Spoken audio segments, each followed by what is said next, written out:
Good afternoon, Camp Wannaslaya. Camp Director Susan Check here. It's Parents' Weekend, and am I ever grateful to have some extra eyes and ears around because, frankly, we are in trouble. There is something crawling around the bunks, and it is snatching up children. The camp counselors claim that it has no legs and bright red eyes. As such, the following additional restrictions are now in place. We are back on the buddy system. Every camper must pair up by the end of the day. Extra camp privileges awarded if you are twins, and extra desserts for those who are actually conjoined. Hatchet throwing and archery are postponed until further notice. The field trip to Times Square is now canceled. We cannot risk losing another camper in the Big Apple. I will not hear of it. Last announcement. Parents, if you've arrived to find your child, not here, please join me in the gazebo for some light refreshments and sign making. Bring a picture of your child. Everyone else, stay alert and stay alive.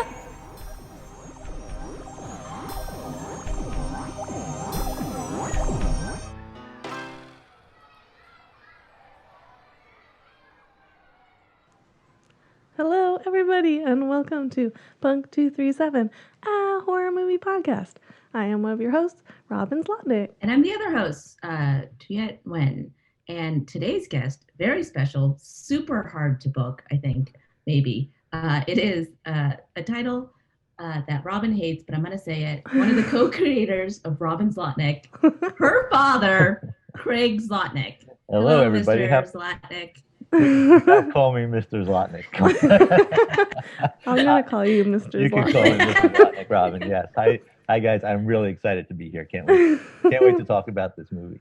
Robin, speaking of, what movie are we talking about today with your father? What super appropriate movie are we watching with your father? Obviously, it's the father-daughter cult classic, 1982's Basket Case, written and directed by Frank Henenlotter, who gave us such classics as Basket Case 2, 3, and Frankenhooker. This movie stars Kevin Van Hentenryck as Dwayne. He and his deformed, formerly conjoined twin, Belial, go on a revenge mission against the doctors that separated them. And I don't know why we watched it a lot together, Dad, growing up. Yeah. I already have some questions. Sure.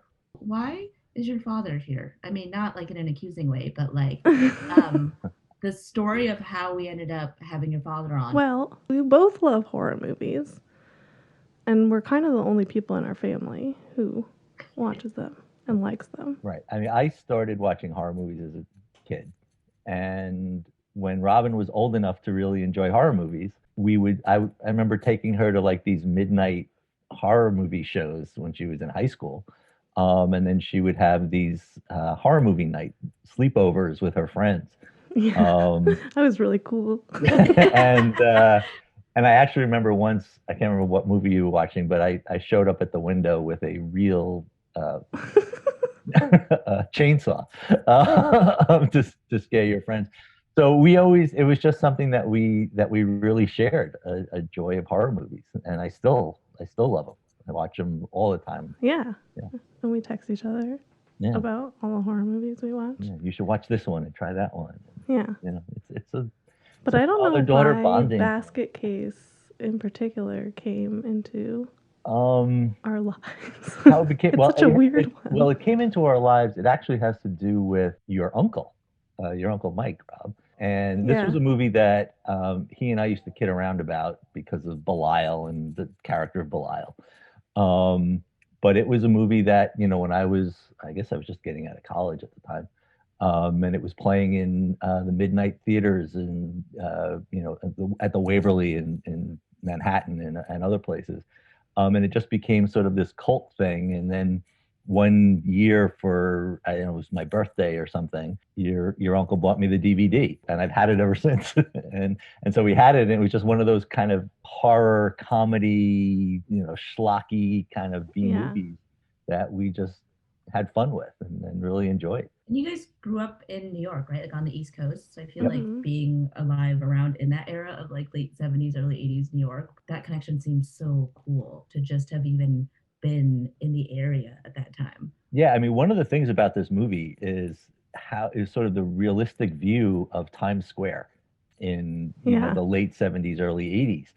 And it's true. I mean, I remember going down there, at that it was sort of my teenage years. It was gritty and, there were drug dealers in the streets, and, all the peep shows and, we used to go down and buy fake IDs and, all that kind of stuff.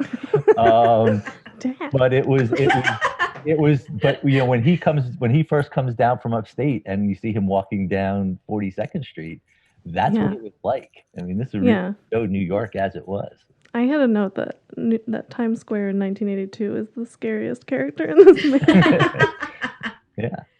But I like that all of the characters are also just, they're all living also in 1982. I really like everyone kind of rolls with the punches, like all the hotel guests as everything is happening. Everyone is kind of like, hey, that's New York. No, it's true. And I mean, I didn't know, like I didn't live in any of these places, but there are, and I mean, there were certainly at that time hotels like that, or these buildings where just Right. like everybody would just like be hanging out in the lobby and, and drinking and then going up to their rooms. And they weren't like apartments, they were hotels, but like people lived there, probably paying, $4 a night or something like that for rent. And these places existed all over the city. So these cast of characters, and they are really like, Oh, yeah. Mr. O'Donovan and these other ones. Those are sort of characterizations of New Yorkers, but those people were out there. Yeah. So are deformed monster Yes. children To get back to the movie. Murder. So Robin, when did you first watch this? I don't remember. I mean, I guess we were watching horror movies before this, but this sort of started off like the really weird territory horror movies that we started watching together. Yeah. Like we went to see like Gozu in theaters, the Takashi Miike movie. That's like really, really bizarre. Right. And what was the other one? The Happiness of the Katakuri. Happiness of the Katakuri. Another that was the one that I think it's described as The Sound of Music meets Zombies or something like that. Yeah. And it's a Japanese horror musical. So like I feel like we sort of eased into horror movies. I was shown Silence of the Lambs kind of early on. I saw The Exorcist. I saw like all these kind of classics. And then like we hit Basket Case and just went off running in the crazy direction. It's true. I really, really love that. I'm like so enamored by this relationship that you guys have with each other of like sharing horror movies and being the only, being the two in your family that like share this love for horror movies. I have a kind of a similar thing with my father, at least as far as like he allowed me to watch horror movies. Mhm. I remember very distinctly 6th, 7th grade, like I had moved, it was just me and my dad, we were living together. I changed schools, and so like in that time period I didn't have a lot of friends. Like after school and on the weekends I didn't have a lot of places to go, so my dad would take me to the video store every weekend, which at that time was in the grocery store, if you remember. And in that time period was when I started watching a lot of horror movies, and I was just at that age where I was still like into horses and stuff, and I remember walking by. Do you remember the movie Unico, The Last Unicorn? Like this like animated movie about, unicorns. And I remember like walking by it and being like, oh, I should rent that. But then like turning the corner into the thriller horror section and being like, what is this? And very distinctly, week after week, I just kept skipping over Unico in favor of like Tales from the Crypt. And like that time, spent with my dad while he was in the other room, and I'm just like in front of the TV watching these movies. And so even though he wasn't directly a part of it, I really feel like he was. So I really love like your much more sort of direct relationship with this in horror movies. That's and your really introduction funny. to it. Yeah. I wonder if it's like a thing. Like I wonder if dads just don't have like that, like, oh, maybe I shouldn't let my kid watch this. Yeah. Well, it's also it's like we want somebody to watch a movie with us. Right. We'll grab whoever is who's willing to do it. Yeah. Was there ever a concern when Robin got really into Basket Case, where you were like, "Ooh, maybe I should pull back on this one a bit"?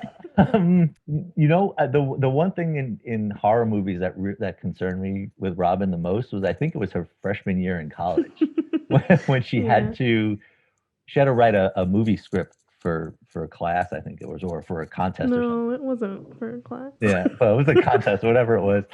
And she wrote this horror movie and it was actually based on something that we had done once, which was go to this little country fair that was We went to this very little creepy. country fair, but you had to park in a parking lot in the woods and then get on a school bus to drive through the woods to get there. Right. And that was a little creepy, but once you got to the fair, it was fine. But Robin sort of took that idea and wrote this movie about this sort of, I guess it was like a family who would take these people to this abandoned like fairgrounds.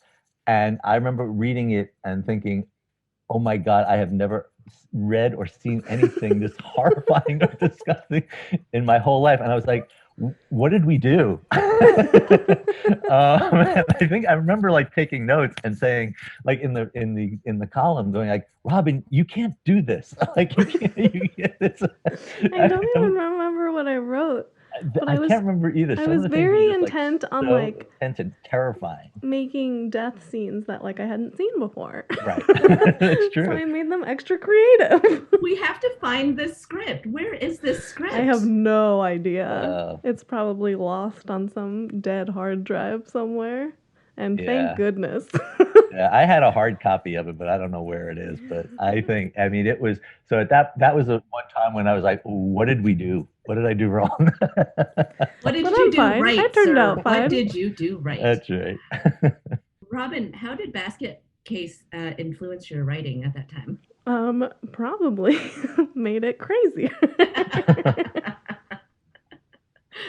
I rented this movie on Amazon. I don't know about you guys. Well, I guess, Dad, you watched the DVD that you own of this movie. Yeah. Which says a lot just to begin with. But I actually own the DVD to this movie. Before the movie starts, there's a title card or a card that says, "This film is from the collections of MoMA, the Modern Museum of Art." Yes, and I was like, that. Yes, because this is art. This is high art. Definitely. True. This is my first time watching it. I'd never seen this before. I mean, I was kind of aware of it, but I'd never watched it before. And when that came on, that title card that was part of the MoMA, I was like, got it. I'm in. I'm on board.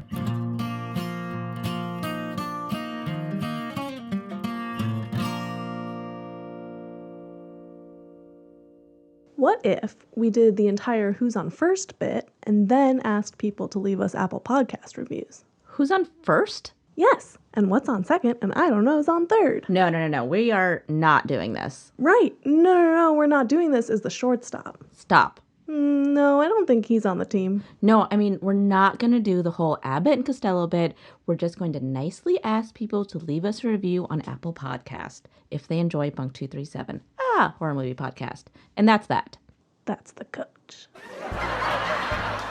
This has been Robin and Gia do Who's on First. Stick around for more Bunk 237.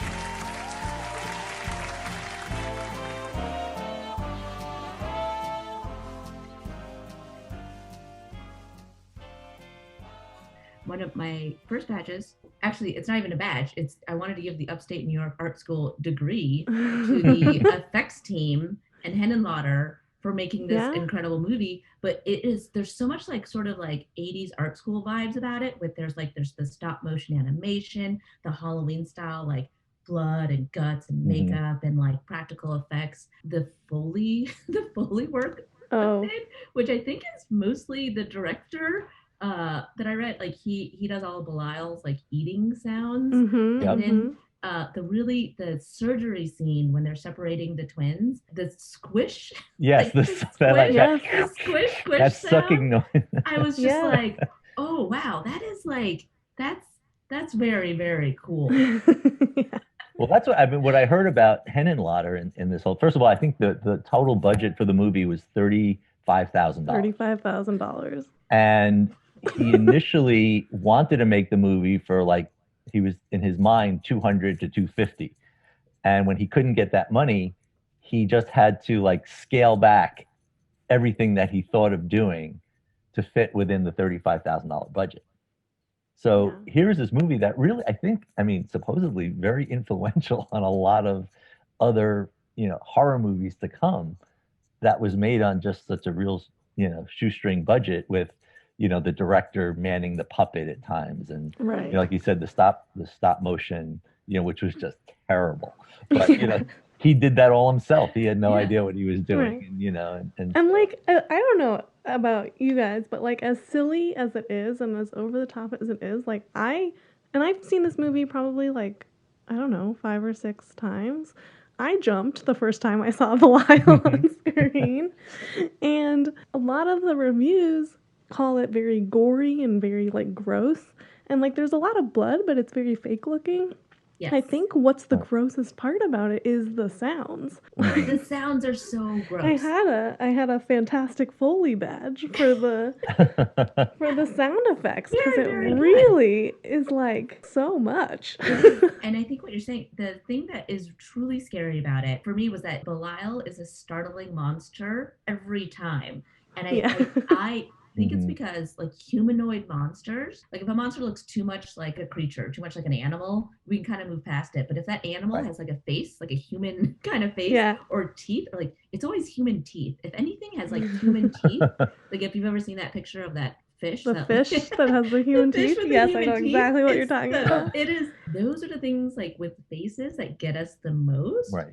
And I don't know what that is psychologically. If that's just like seeing ourselves as these like monsters, as these sort of like creatures. And I know it's fake. You know what I mean? Like I'm not convinced by by the stop motion, or like the puppet. I know it's a puppet hand, But still, just like it's hard to look at Belial. It is difficult to look at him. Right. And if you get you feel bad for him. Like he's treated so terribly in that very, very long flashback. Right. Well, and there's sort of like, I mean, as like schlocky as the movie is, there's this whole like treatment of the disabled kind of like overtone of, the father being like, this kid isn't perfect, so let's cut him off and throw him in the garbage. Literally the garbage. Yeah. I was like, really? They didn't like check to see that he's still alive. No, literally the garbage. Yeah, exactly. I definitely, I had a lot of notes about what's the real monster here. And it's like, is the real evil the idea of like conforming to society? This is like art school me, being like, can't conform to society. Normal isn't a standard. But But then I also was like, did we make him a monster, or is he just trying to be treated equally? But then he like raped and killed that woman. Yeah. Right. And then I went back and was like, no, he's a monster. He's a monster. Right. Yeah. You're going along, and I think you're right. You're sort of sympathetic to him. It's this revenge movie, Right. And then like all of a sudden the scene where he's in the basket with Casey's underwear, and I just like cringed, Yeah. And then, weird. Yeah. and then obviously the rape scene at the end, and it's just like you sort of lose all sympathy for him. Yeah, I was following along even through the long flashback, which was comically to me so long that when they went back to present time, I forgot. Yep. Forgot that I was in a flashback. Right. It's so fun. The structure of the movie is so funny to me because you kind of get what's happening. Dwayne is talking to, having conversations had these telepathic conversations with Belial in the basket, and it's just POV for a long time. And then you finally see Belial, and you're like, what is happening? You kind of get that they're connected. And then he gets drunk with Candy like an hour into the movie and spills the entire plot, Like you get what's happening, but he's sitting there being like, I'm his brother, and he's, we're mad about being detached. Yeah. He is by himself at the beginning of the movie when he's by himself and he's talking to his brother. Mm-hmm. And it's just like him on the set, and he is going for it. Real big expressions. Right. And when he's like going crazy because his brother's in his head, it's very good. And then he was also very good at acting drunk. Yeah. And passing out while standing up in the doorway. Yeah. It's so funny though, because he explains exactly what happened, and then we go into like the half-hour flashback that shows exactly what happened. But it all feels like you're into it, you know? It all really moved along. I feel like I hyped this movie up a lot beforehand. I mean, I never thought of it as like as a great horror movie, because it's, and apparently when it was first released, the distributors cut all the gore out of it, and they tried to release it as like a comedy movie, and it clearly didn't work, and then they went and put all the gory scenes back in, so it's sort of like, it flips back and forth between, is it a comedy? Is it a horror movie? What does it intend to be? And I also read that Frank Henenlotter does not consider himself a horror director. He considers himself a maker of exploitation films. Oh, interesting. This was going to be one of my badges, but I decided against it. But apparently a lot of the cast comes from the American Academy of Dramatic Arts in New York City. Oh, really? Yeah, and I'm wondering, and so it was sort of going to be like the worst commercial for the American Academy of Dramatic Arts. Clearly, these are people who had some training, the actors. So it had to have been directed in a way to be, we just want this so over the top. Yes, this was one of my badges. Again, not exactly a badge, but it was the Academy Award for Best Acting that goes to literally every single person in this movie. Because yes, they're over the top, and they're all like, they're all doing the same thing. They're all at the same level, and it's all at the very top. You get the sense that they are theater actors because it's like big movements and like very good screams, like a lot of projection and a lot of like physical showing of what you're feeling, which is a very theater actor vibe, right? I will say that I looked up a lot of the cast members, and not many of them did other projects. No. I looked up the main guy, Kevin, and his credits were Basket Case 1, Basket Case 2, Basket Case 3. Yeah, pretty much. Which is funny, because I actually, when I watched the movie and I saw the ending, I said, all right, well, I guess they die at the end. I'm not sort of giving away anything. And then I was like, then what's Basket Case 2?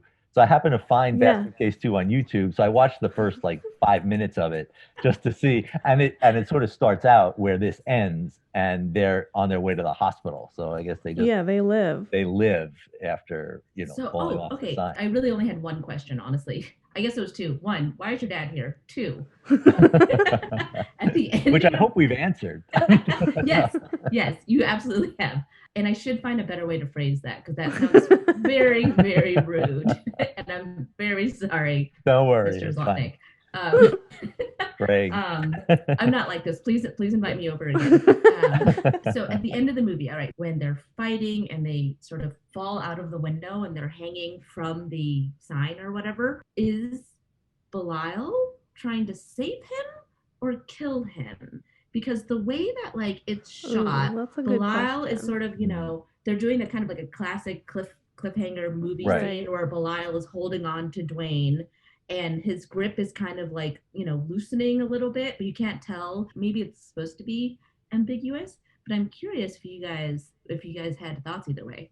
I thought Belial was trying to kill him just by the way he was grabbing onto his throat and strangling him. Although now that you say that, I was like, well, maybe that was the only way he could hold on himself. So I don't know, but I initially thought. I initially thought he was killing him as well. And I'm actually surprised that there is a big question at the center of this movie. Because I can also see sort of in that flash of maybe he intended to try to kill him at the beginning, but it's but they're also, some would say they have a very strong connection. Right.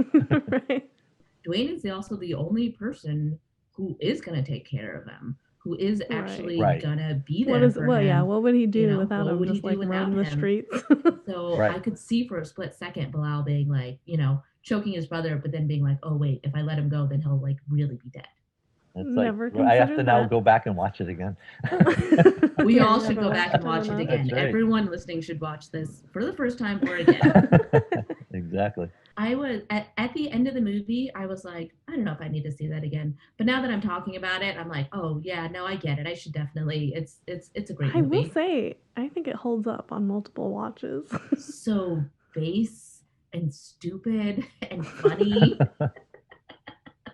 and Yeah, gross. and It's you know, and very, just very sort of gross. campy is another word. You Super know, campy. Right. Yeah, perfect for Bunk absolutely. 237. Exactly. You know, like when the you know that thing that they create to chop the father in half. You know, this saw that rolls down the Yeah. plank, and then you just see his body just split, you know, right in two. That's kind of what the father did to them. You know, so maybe I'm getting deeper than the directors meant, but I don't know. No, I think this movie is the most artistic, deepest movie I've ever seen now. I gave this movie the Mary Kate and Ashley It's a Twin Thing badge for That's a good their like badge. crazy weird connection between Dwayne and Belial. So during the rape scene, right? Belial is out and Dwayne is kind of like dreaming and dreaming and seeing this happen kind Yeah. of or Well, dreaming of himself. Right, dreaming of himself, I think, But then with Sharon, right? when Belial's eyes go red, like what is that? is that a twin thing? Is that like because doesn't Dwayne wake up and like understand what's happened and then goes to get Belial? The red eyes thing, I did notice that because it was also just like, oh, here's a other special effect that we figured out we can do, you know? like Yeah. initially I was Right. just like, okay, now he's also supernatural. I mean, yes, he was always a little bit supernatural, but just Right. it was also like, oh, his eyes glow red. And I actually had a little side badge. Maybe this is just a little like participation trophy that was like that's the red eye participation trophy because like Belial doesn't blink. Like that dude Right. has got to have dry ass eyes. Not one. Maybe that's what the red is. Yeah, Right, not red one eye. blank. My first award, and using the camp theme, is the hide and seek award. Goes to Belial for the scene where all of a sudden you see a hand coming out of the toilet, and Belial is hiding Yes. inside the toilet. Okay, The police my are there. note about that is that there's no way that he would fit in there and then his hand be able to come out that far without seeing the rest of him. Like he's not the physics just doesn't work in That's that true. scene. That's true. That is the least believable part of the movie. I will say that Dwayne does describe him as a squashed octopus. Yeah. You know how like octopuses are like much squishier and like are really good at like getting in and through like tiny holes because they have no bones. And like that, I mean, does Belial have bones? Maybe he can squish like an He octopus. looks like he's only bone and muscle. Right. He has like this weird, like he has a spine in the back, I think, that looks like it's coming up the side of his head. And then he has this like crazy muscular arm. Right. Well, I read that Henenlotter, when he came up, first of all, I think apparently he came up with the title first. Like he loved the title, Basket Case, and then went backwards and said, all right, I got to write a movie. And one of the things, so his concept initially was, as he put it, a malignant jack-in-the-box. And then it just sort of morphed from there into saying, oh, well, maybe he'll be like the brother of the other character or something like that. So, he did have this idea of some kind of a smush character. Smushed. Yeah. Such really great adjectives that we can use throughout for this movie. I have a Belial badge. I'm going to call it the New York foodie badge. Which really shows off sort of the culinary scene in that part of New York in that era. Right in the early scenes of this, when he's just like throwing food into the basket, like Gremlin style, and it's like cheap burgers. And the basket is like shaking, and he's like, nom, nom, nom, nom. Yeah, and then again with the Foley, just like. Where does it go? I thought about that a lot. I was like, does he poop? Like, what does he do? What happened? I don't know. Does he have a digestive system? Like, where? It all Yeah, comes we out don't in know. his red You're right, eyes. because he does eat, but He's a lot. yeah. Maybe there are answers to that in Basket Case 2 and 3, because I believe is either 2 or 3 where Belial has children with another sort of deformed creature named Eve. And I So. had a lot of questions, but that's for another. Yeah. That's for another episode. We didn't talk about this, but again, from the research, I call it the decades ahead of its time badge. And the distributors, when they first put it out in the midnight shows, gave out disposable surgical masks to all the people in the theater audience. And it was supposedly to keep the blood from splattering all over your face that you were watching on the screen. But people would sit in the theaters with the surgical masks on back in the 1980s. So they were clearly prescient. Yeah. Oh my God. That's incredible. Who knows That's what diseases they stopped the spread of? Let's talk about Sharon for a minute. Yeah, let's talk about Sharon. Quite number one, great wig. Yes, great wig that shifted a bunch on its own. Yeah. It was in different positions in different scenes. Yeah. It's great. There's a part of me it's like, you're already in this low budget movie. Just use your real hair. I mean, you trying to disguise yourself? What's going on? It's like a bad wig. That's a bad She was wig. apparently a singer in a punk band and shaved her head. Oh. So that's why she wore a wig. That's makes a lot of sense. But you would think that you could find a better wig. When she shows up as the receptionist, that is the second time I think she's read that script. But I also I really liked her.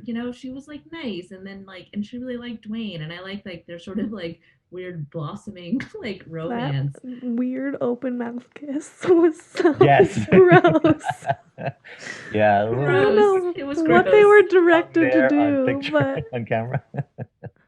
And there's one thing, I don't know if you guys caught this, but when she's yelling at him about you haven't seen the Empire State Building, you haven't seen the Twin Towers, and then she says Grauman's Chinese Theater. Yes, and I'm like, I saw that. Isn't that I heard in LA? that too. I was like, was there one in New York? I actually looked it up, and I don't think there ever was one. So that's really funny. I mean, I obviously did way too much research on this movie, but part of it was having the DVD, so I was able to watch it with Frank Henenlotter's commentary. Oh, Robin, I am happy to give you the DVD, so oh my God, so you yes, can do please. that. Yeah, that sounds incredible. The guy, John, I think his name was John Caglione Jr., who did the makeup in this movie, ended up creating Heath Ledger's Joker makeup. Oh, he did really well for himself. So Good for him. So that was my sort He of. had a career. You have That's to good. start somewhere badge because Nice. he actually really, made something out of himself. I don't know if anybody else in this movie did, but the makeup artist certainly did. That's awesome. I have the I Heart New York badge for not only the gross portrait we get of 1980s New York, but also that square on shot of the Twin Towers. Yeah. Oh yeah. Yeah. Which happens multiple times, and you're like, oh wow, okay. And that had to have been stock footage or something from. I'm sure. somewhere. Yeah. It's just jarring, among the other jarring things in this movie. I have a nice badge. It's the nameless cool aunt badge to Dwayne and Belial's aunt. Oh Yeah. Who was not given a name. It just says aunt in the credits. But every family has a cool aunt, and she's the one. She was the only one who knew that he was a person. Right. Yeah, Who cared about him and was feelings. understanding, accepting. But I also think it's very funny that they did not give her a name. And you never know what happens. She sort of just disappears from the script. She's in there and she's caring, and then they got separated, so they're cool. That's it. Yeah. Exactly. Maybe does she come back, I wonder, in the sequels? I guess we'll have to watch to find out. We'll figure it out. Yeah. I also loved that woman who is, I think her name was Josephine, who was standing on the stairs when Dwayne got to the hotel. Yes. And told him the story about the woman who was in his room before and was all animated and telling him, I don't know, she disappeared or whatever. No one's ever heard from her again. And then just runs down the stairs. Exactly. She said her line, I'm done. And I turn around and walk away. It's the crazy lady that lives at the... So I've got one more badge, and that's the true New York badge to Dwayne in buying the television for Belial, because this was something that he comes back and he says, I got this TV on 14th Street, and it has a guarantee, and then Belial goes to change the channel and the knob comes off. And if you know New York, 14th Street is known for having these like second rate, like off label stores where you can buy these like half name brand electronics that clearly will break the first time you touch them. So they just sort of nailed that scene that all Belial had to do is got to change the channel and the knob fell off, because that's exactly the kind of TV you'd buy on 14th Street. Before we go, I have one final badge. That's the father-daughter bonding badge. Oh, nice. Obviously, this was the movie that you guys can't hear if this, not but jump-started I am our cry. mutual horror love, really pushed it into the next realm. That's true. And it hasn't stopped. It hasn't stopped. We watched some real weird stuff together ever since. That's true. And if we can get through COVID, we can start doing it again, where we can actually watch it in the same room. Once again, now that you're on the East Coast. In haunted Connecticut, as I hear. Yes. Well, thanks, Dad, for coming Well, on the this was so much fun. You guys, have to say, are doing just a great job with these podcasts. They're so much fun. I love listening to them. So, Thank you, Mr. Zlotnick. it's gonna be weird listening to this one, though. Before we go, do you have anything that you want to plug? Well, I mean, I really have nothing that I'm doing that I need to plug, but keeping with the Zlotnick-centric podcast, I am a paid spokesperson for Zlot's Pots, the finest in hand-thrown pottery. So I would promote that and say go on to Zlot's Pots or robinzlotnick.com and get yourself some free pottery. Wow, thanks. Real Robin Zlotnick heavy episode. Otherwise, I just sit at home and watch horror movies. So I got nothing else going on. Isn't that the life?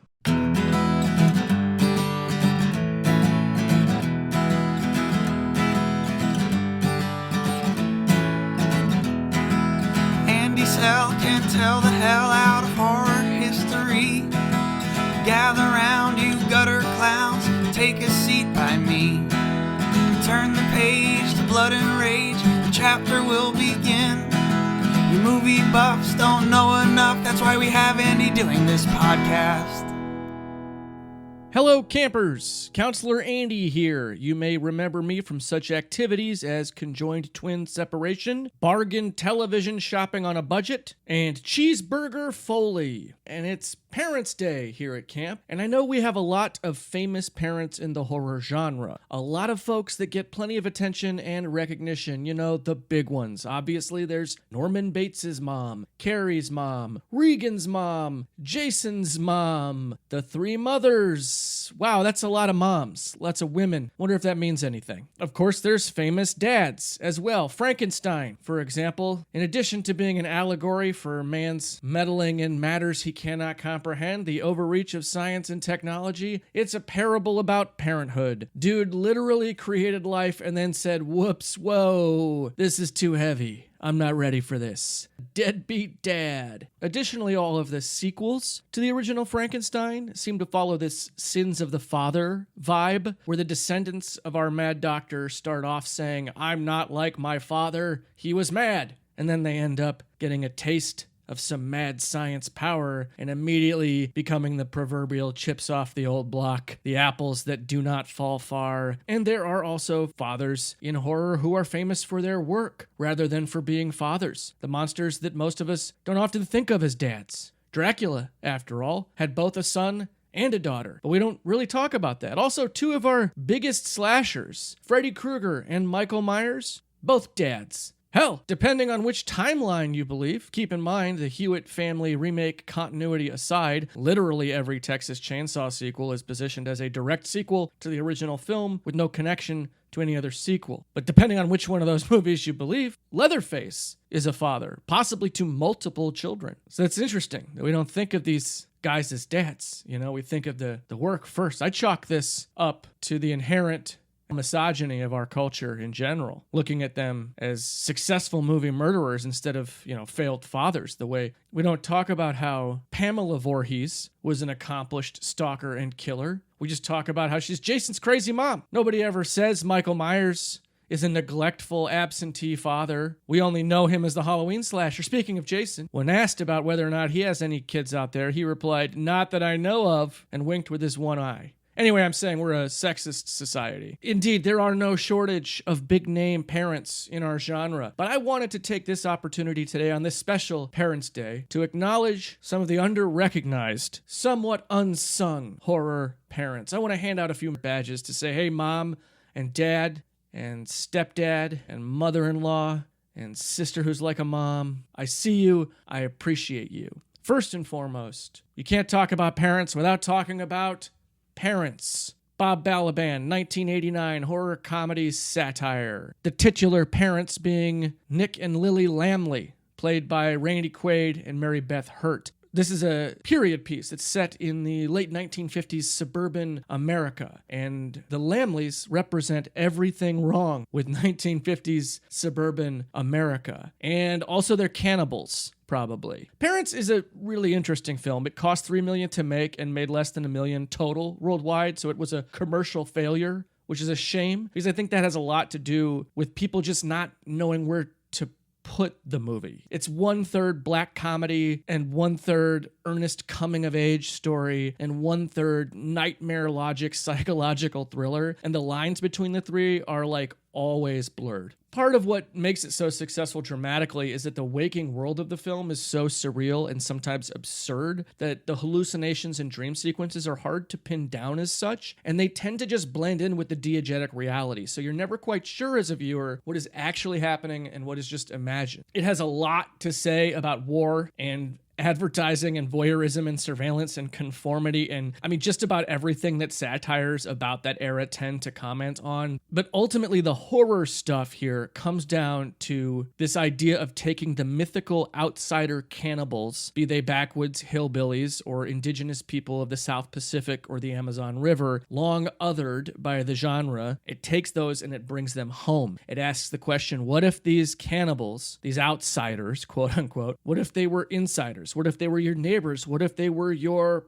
gasp parents? The film is pretty expertly directed by Bob Balaban, who is, unsurprisingly, if you know his pedigree, an actor's director, but also he has a hell of a visual style here. But Randy Quaid and Mary Beth Hurt are absolutely mesmerizing as these stuffy but horny, no elbows on the table while we cook and eat a social worker mom and dad. And I wanted to give Nick and Lily Lamley the Mystery Meat Backyard Barbecue badge, the Grill Master badge, and the Mom and Dad, please get a room, we don't need to see that badge. It's worth watching. It's currently streaming on the Movie Sphere free app. That's 1989. 2 years later, in 1991, Wes Craven released his horror folktale take on gentrification, race relations, and incest, I guess. The People Under the Stairs. The mother and father in this film, also their brother and sister in a dynastic lineage of like mortician landlords. It's just a long line of greedy creeps and inbreeding, cranked up and kinked out. They're like the 1950s anti-commie, pro-war American imperialist values of parents exploded into full-on racism and white nationalism. And here they are cannibals, but their cannibalism takes a backseat to the fact that they are abductors and abusers with economic and cultural power over an entire neighborhood, and they are also, guess what, forcing other people to be cannibals. Taken with everything else about them, the cannibalism is the least of their offenses, is the point here. And they truly are just foster parents from hell. And they're played by Everett McGill and Wendy Roby, who were actually cast in the role because Wes Craven liked them so much as a married couple in Twin Peaks. But they aren't who I want to talk about, actually.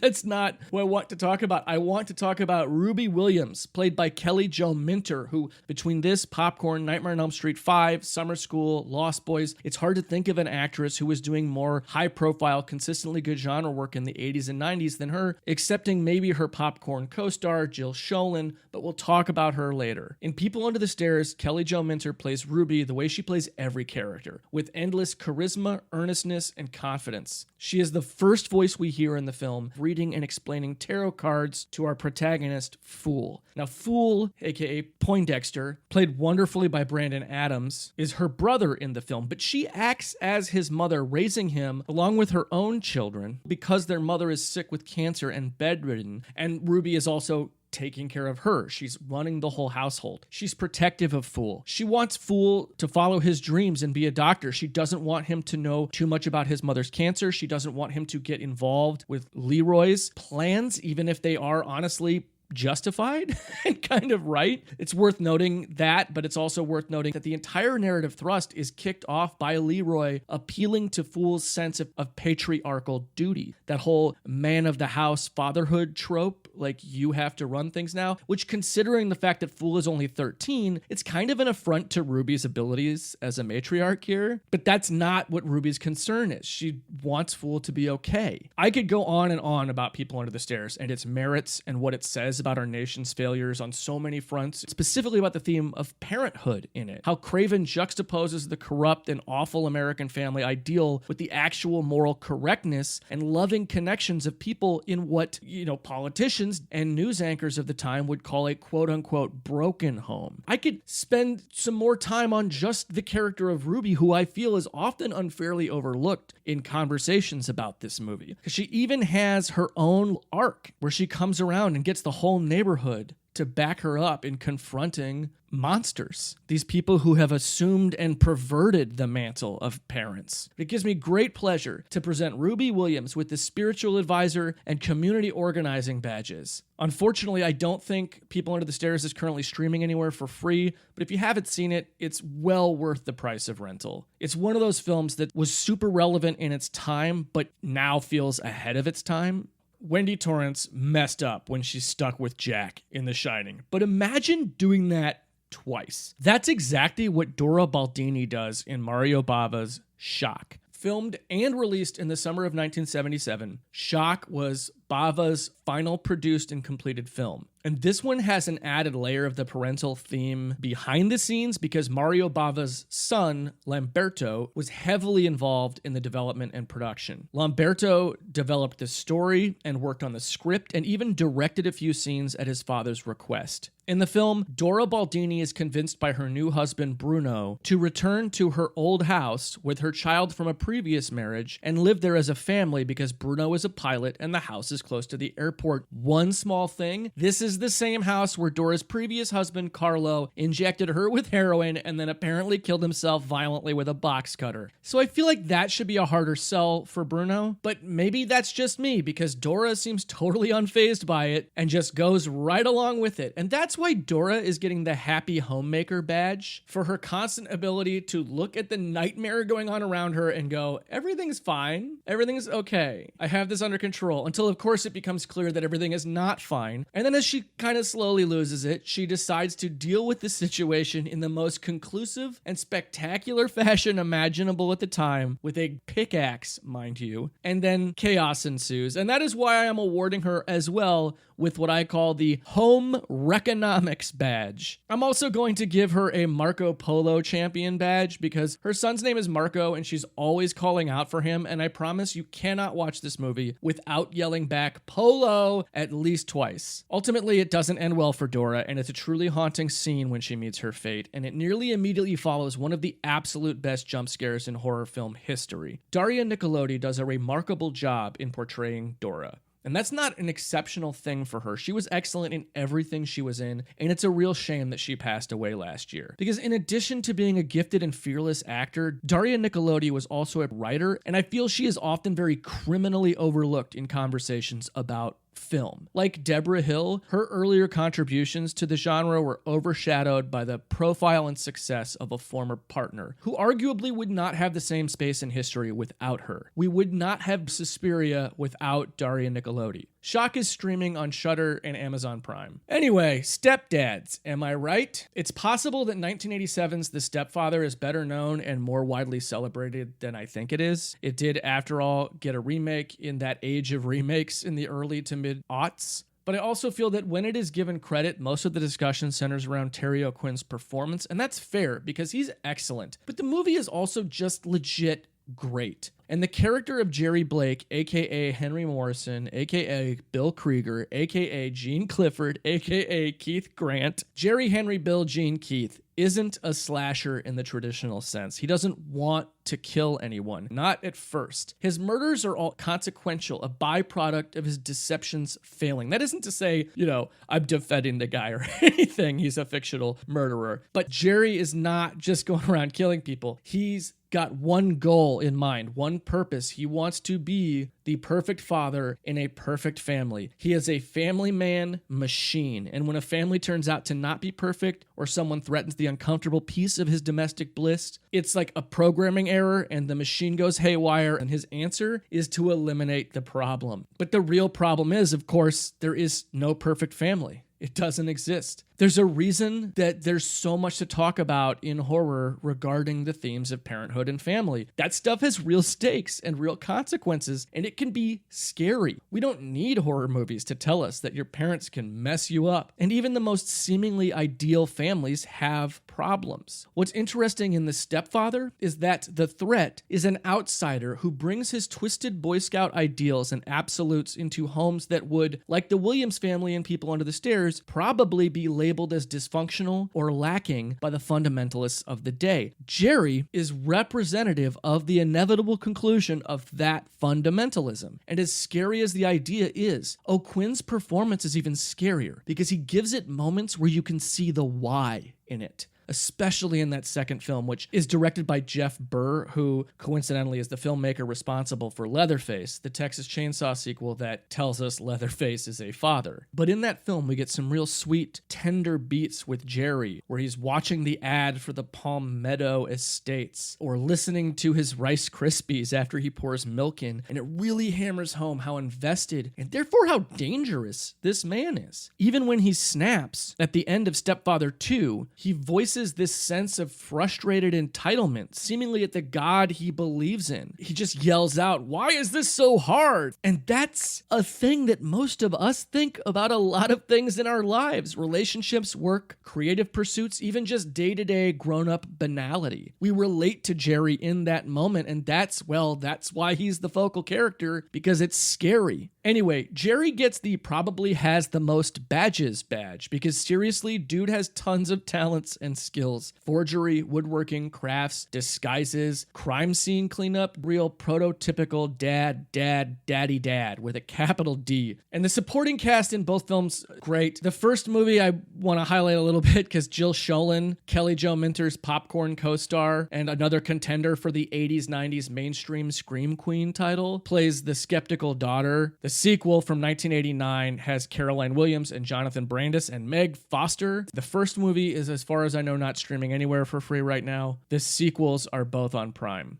In 2019, Lars Klevberg, off the reception of 2 short films and one at the time shelved by the studio feature, directed a remake of Tom Holland and Don Mancini's 1988 killer doll classic, Child's Play. It went a different route than the original and definitely made the material its own, much to the disdain of a lot of fanboys out there. I'm here to tell you that they're wrong, and this movie is great. And like most of the things I've discussed so far, I could go on all day about it, but we'll skip to the part where I give a badge to Aubrey Plaza's unfortunately named mother of the protagonist, Karen. She's got bad taste in men, like Dora. Maybe she's a little detached and overwhelmed and going through her own stuff, but she's trying her best. And I think that's why the horror element here is so compelling, because she can't help but mess up her son Andy a little bit. Intentionally or not, the world is a pitcher's park. There's no way to hit a home run. Things are going to go wrong. You just have to hope that your shortcomings don't somehow trickle down through your child into a highly sophisticated sentient killing machine. Unfortunately for Karen in this story, that's exactly what happens. Because the idea here isn't a Vodun ritual transferring a serial killer's soul into the body of a wisecracking doll. It is instead a Frankenstein scenario where a learning thing is observing the behavior of an unhappy, potentially traumatized teenage boy free of important context. The whole thing is basically another parable about the nature of parenthood, because what is parenthood, after all, if not an attempt to shape, guide, and protect the experiences of an intelligent being with the safety protocols removed? Andy himself is something of a father to the Mark Hamill-voiced Chucky. Babies having babies having babies. You know what I'm saying? Anyway, of course, the consequences are dire and scary and sometimes a little darkly comic, and the point is, Karen was trying.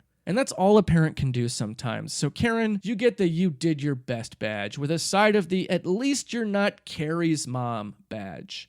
And I had a bunch more I wanted to talk about. There's Frank Davies and the complex arc he goes through in Larry Cohen's It's Alive and It Lives Again. There's Yone, the cat ghost mother-in-law of the millennium in 1968's Kuroneko. There's Louis Bautista, played by Samuel L. Jackson in 1997's Eve's Bayou. There's Kevin Conway in The Funhouse. There's so much. There's so many parents in horror, and we don't have time to acknowledge all of them today. But I do very much want to acknowledge my mom, Suzanne, for getting me into horror movies in the first place. And to my dad, Wayne, for being chill about it when I wanted to stay in and watch Friday the 13th movies all day instead of playing Little League. You two get the Andy's Best Parents Ever badge. Specifically, you're my best parents ever. Happy Parents' Day. Hope you enjoyed Basket Case. Hope you've sought out Henenlotter's other movies as well. Brain Damage, Frankenhooker, both terrific. And I hope you remember to keep a little love in your heart for the parents out there in our horror genre. From Rosemary to Kayako to Xenomorph Queen, Dracula to Laurie Strode, be you Vampire Count or Final Girl, happy Parents' Day. Thanks again, Mr. Zlotnick, for being a good Monster Kid dad. Thanks to all of you for listening, and I'll see you real soon.